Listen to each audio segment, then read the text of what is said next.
Thank you for speaking to us here on ANN7. Such a special day celebrating 20 years since that 1995 World Cup. Where were you at that time, and did that sort of just set the standard or set the scene that you wanted to be a rugby player? Yeah, I think even before that I wanted to be a rugby player. Since I can remember, that was the only thing I ever wanted to do, even before the game went professional a year after '95. But that day, I will never forget, like so many other South Africans. So special. I watched a game with a friend, and after that we just ran around in the streets of Paarl. People hooting, waving flags, just so much joy and happiness. So a great day, and it's 20 years later, and I was sitting with the same opportunity again to unite the country again. And you've been answering the same question the entire morning, but we saw you on that field, and you looked in so much pain, and I think the entire South Africa was at a standstill to see whether you would recover, and you look recovered, and it was good to see you on the training field again. How difficult was it to come back from that, and did you ever think that maybe I'm not going to recover?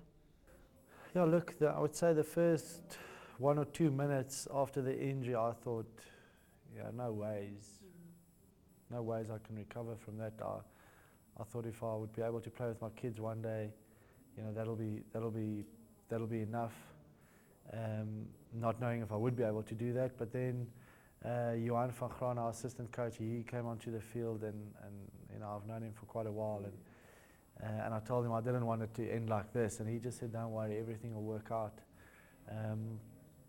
And immediately my mind frame just changed, and I started thinking about World Cup this year, and how great it could be to be part of that. And I need to get back onto the field, and I need to play well enough and good enough to be worthy of a call up to the national side. So it is quite exciting, and it gives you something to work towards.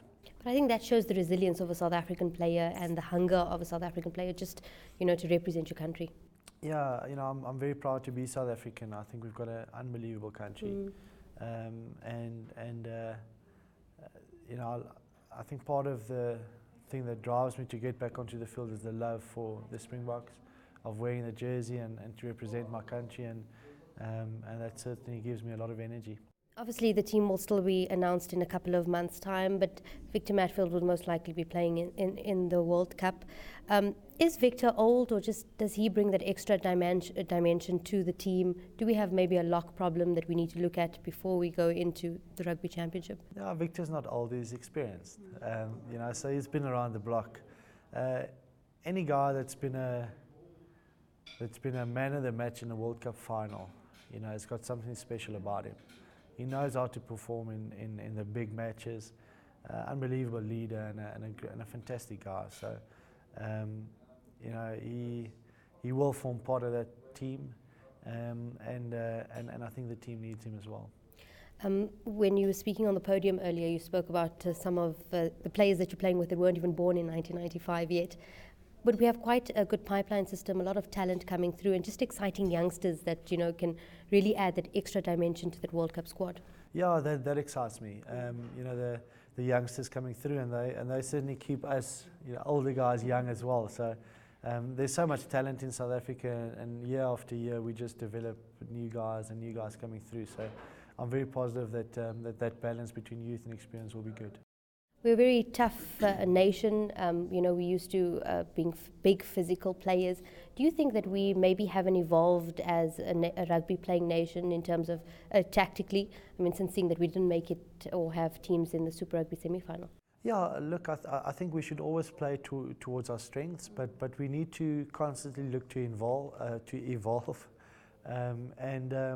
and I think we're getting there from a Springbok point of view. In Heineke's first year as coach, we couldn't really change much because we didn't get a lot of time to preparation-wise before the first test. In '03, we played a lot more with ball in hand, scored a lot of beautiful tries, and last year the same, even though there was a bit of disruptions with selection and all of that. But going into this World Cup, I'm very confident that we'll have a game plan that's suited to any conditions and against any team, whether it be ball or hand or playing more territory. I think we're good enough to do both. Jean, thank you very much for speaking to us. Cool, thank you very much.